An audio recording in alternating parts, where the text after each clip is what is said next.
All right.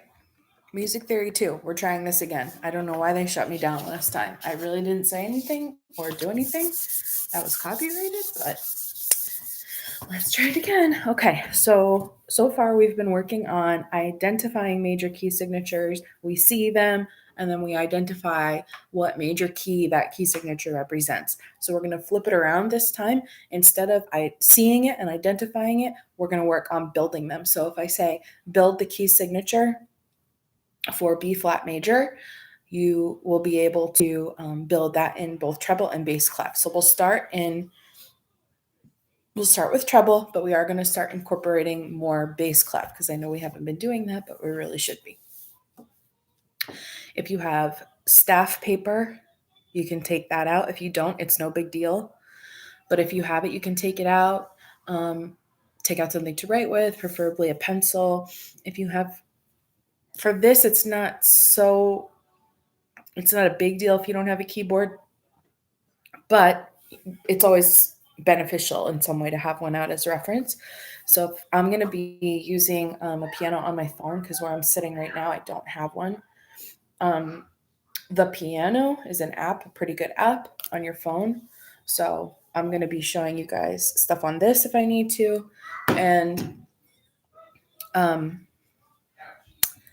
or you could use a paper copy, you could use a real keyboard, electronic, acoustic, you could use the pop-up piano on musictheory.net, whatever is available to you is fine. So again, we're going to be working now on building major key signatures. Another thing you can reference is a document that I posted on our Google Classroom prior to school closing. I think it was earlier that week, the 11th or 12th. I posted a document under Music Theory 2 in classwork. And it's a good document, and you can reference that for the order of the sharps and flats in key signatures when we're building them. So let's just review. First of all, key signatures originate from major scales when we build a major scale using the whole and half step pattern correctly. The resulting scale, we take those accidentals that are found in that resulting scale, and then we take them in a specific order and we arrange them in a symbol that we call a key signature. The key signature we place at the beginning of a composition. It's clef comes first, and then time signature, and then key signature. I hope I said that right. Clef, time signature, key signature, or is it the other way around? I don't know. I have to verify that. Let me see. Key signature. But anyway, that key signature, I want you to think about it as one unit. It is one symbol. It is a collection of sharps or flats that that tell us what key we're working in a particular composition. Um, and when we see that key signature, we know what set of pitches we're working with. So if I see the key signature for F major, which we'll build in a second, then I know, okay, in this composition, in this song, in this piece, I am working with the following 8 pitches: F, G, A, B flat, C, D, E, and F. And then, of course, the different chords built upon those pitches. We're not there yet. I'm sorry, it's clef, key signature, then time signature. I thought I was wrong about that. Clef, key signature, and then time signature. But we're focusing on key signatures. Okay, so let's start off, and I'm just going to use my handy dandy whiteboard here. Let me tilt my laptop. I'm using my handy dandy whiteboard. I'm going to draw out a staff. So I'm giving myself 5 lines. This is what you would have on your staff paper. And we'll start, because I'm nice, we'll start in treble clef. So if I ask you, if you're taking notes right now, then you can give yourself a treble clef on a staff, or if you're using staff paper, then you can just give yourself a treble clef. So let's build. If I ask you, please build for me the key signature for B flat major. So we're building the key signature for B flat major. Okay. What you need to know is the order of the flats in flat key signatures, right? So you can reference your circle of fifths for this, and I'll be posting more instructional videos going over the circle of fifths more. Or you can remember that the order of the flats in flat key signatures, and I know this is a flat key signature because it's B flat major, right?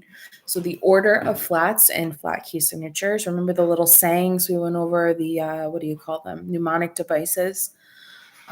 Battle ends and down goes Charles' father. That was the one that I taught you in class. There's a different one on that document. So the very first flat in any key signature is B, battle, right? And in treble clef, that B flat, the first B flat in flat key signatures goes right here on the third line, B of the third line. Now I know that B flat major has two flats. I know this because I remember in the circle fifths that if I start at 12 o'clock, that's C major, no sharps or flats, right?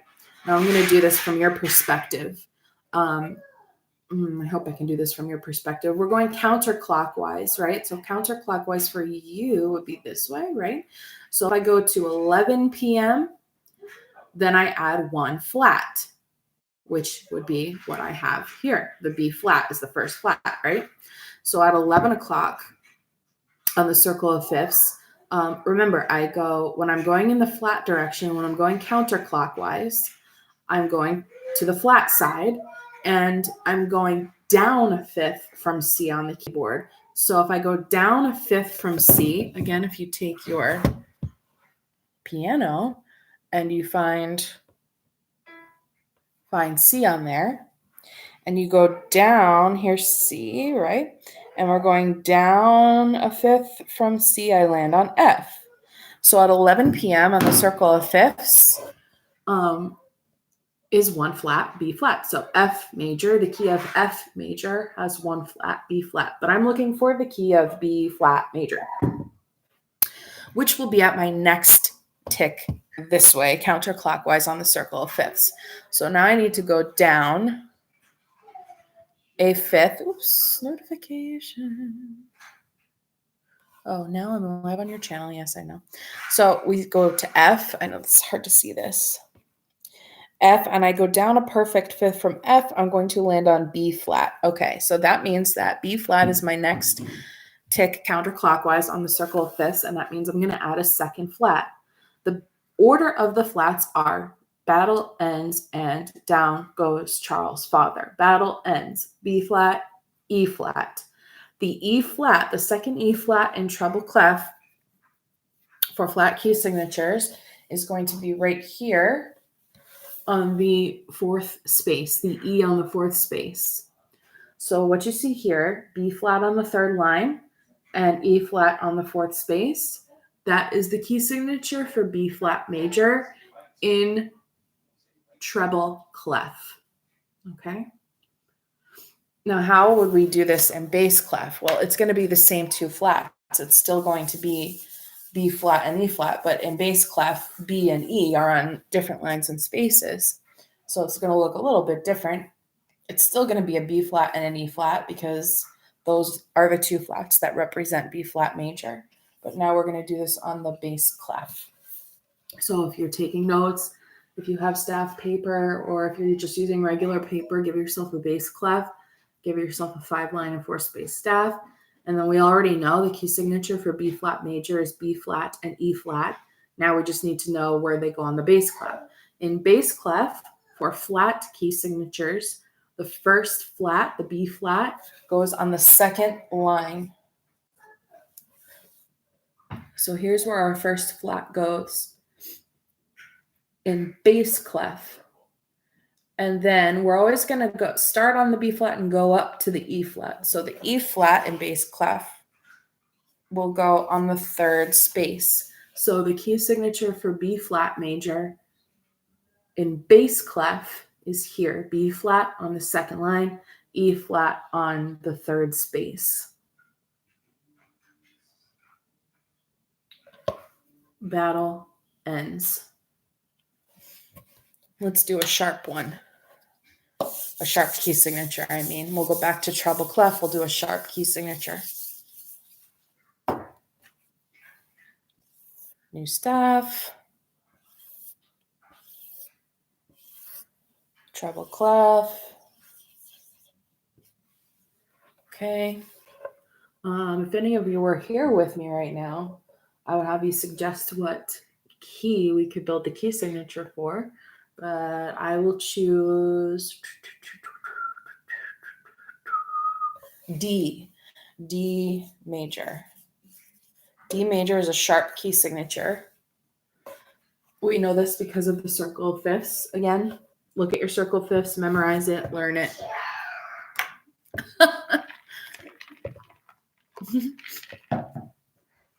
Okay, so we're going to build the, let me see if I have a circle of fifths here in my papers. Hold on one second, because if I do, I'll hold it up for you. Let's see. I'm not sure if I do. If I don't, I'm going to print one out so that we have it next time we have a lesson here. But you obviously can look at one online and see what I'm talking about. All right. Well, D major is a sharp key signature. We know this because, again, at 12 o'clock on the circle of fifths, C major, no sharps, no flats. If I go this way, clockwise on the circle of fifths, I start adding sharps to my key signatures. Now, when we go clockwise on the circle of fifths, again, we're going up fifths in this from the starting note, right?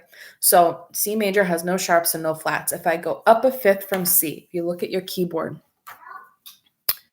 let's find C and go, C is 1, D is 2, E is 3, F is 4, G is 5. G is a fifth up from C. So G is my next tick at 1 o'clock on the circle of fifths. I add my first sharp. The first sharp in key signatures, well, the order of the sharps in key signatures is Father Charles goes down and ends battle. F, C, G, D, A, E, B. In treble clef, the very first sharp is on the fifth line. So just the F sharp on that fifth line would be the key of G major. That's at 1 o'clock on the circle of fifths. But we're looking for at 2 o'clock on the circle of fifths, which is a fifth up from G, which is D major. So I need to add one more sharp then for D major. Father Charles, C. C sharp is my next sharp in the key signature for D major. In treble clef, the C sharp, the second sharp in the key signature, which is C sharp, goes on the third space. So here, can you see? Here is the key signature for D major in treble clef. F sharp on the fifth line, C sharp on the third space. If I was going to do this in bass clef, again, it would be the same two sharps, obviously, F sharp and C sharp, but in bass clef, those pitches are located differently on different lines and spaces, so we just have to adjust. So in your notes, go to a new staff line or draw yourself a new staff, whatever. Give yourself a bass clef. Remember, in bass clef, I know we've been avoiding it because I'm nice, but in bass clef, you have to give yourself those 2 dots above and below the fourth line. That's very important. Make sure you give yourself those 2 dots above and below the fourth line in bass clef. So in bass clef, still for the key of D major, still F sharp and D sharp, F sharp and C sharp, sorry. But different lines and spaces, right? So great big dogs fight. Okay, so the F sharp, the first sharp, will go on the fourth line. And then for D major, I need that second sharp, C sharp. And that C sharp in bass clef is going to be on the second space. So here's what my key signature for D major looks like in bass clef. F sharp on the fourth line, C sharp on the second space. Okay, I'm trying to stay on schedule here. I know you guys have a lot of work to do, a lot of teachers to connect with. We're going to do one more, but I'm going to do a hard one. Okay, I'm going to use treble clef because I'm nice.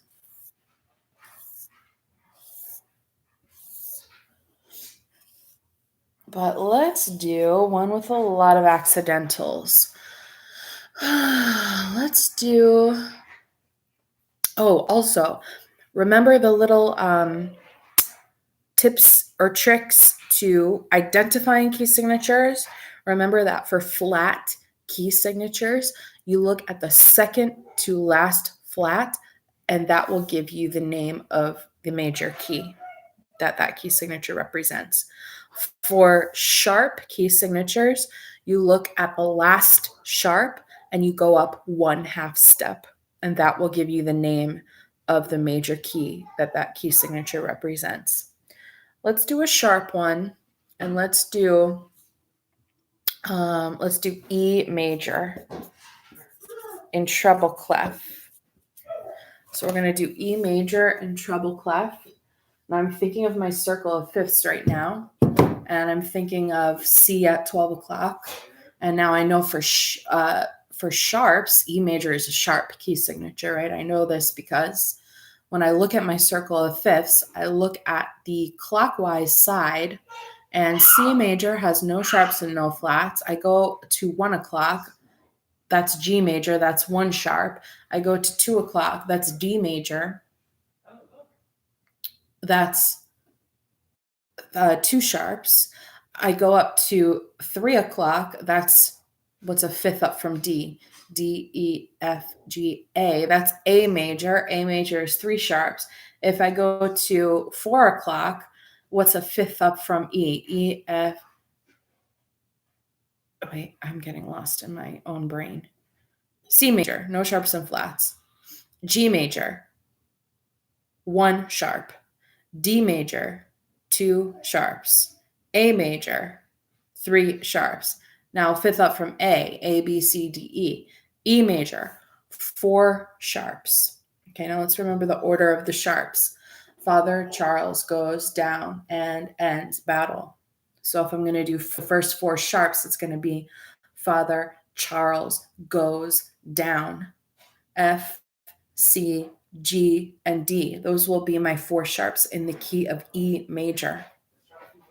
Here's how this looks on the treble clef. I know that my first sharp in treble clef for sharp key signatures goes on the 5th line. Father Charles, C, my second sharp goes down here on the 3rd space. My third sharp in treble clef sharp key signatures goes G.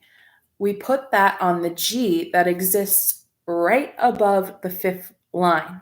So right here, right above the 5th line is where my G sharp would go for my third sharp.